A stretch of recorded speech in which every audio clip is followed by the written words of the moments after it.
Bueno, vamos a ingresar a la casa. Esta propiedad está en renta.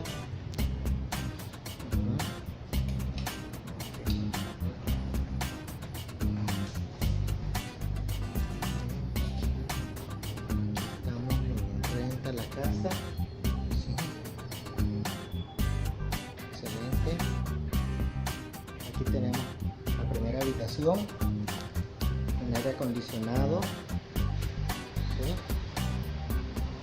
Esta casa está en renta.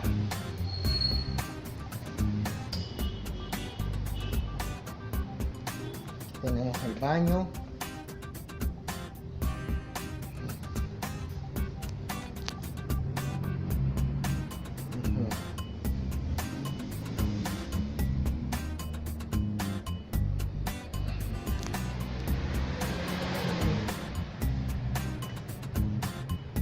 Esta parece la habitación principal.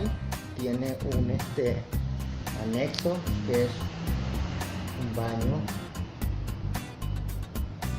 Aquí está el lado del estacionamiento. ¿Sí? La casa.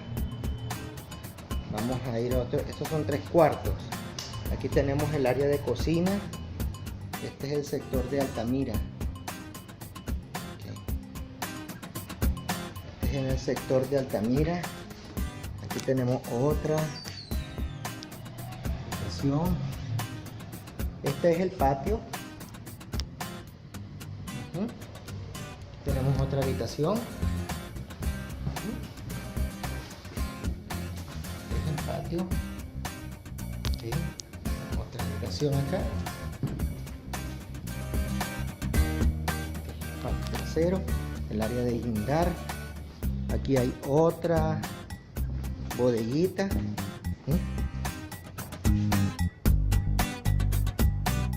Para accesorios.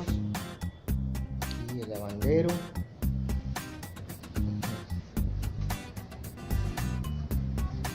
Y ahorita vamos para el garaje. Este es el área del garaje. Ok.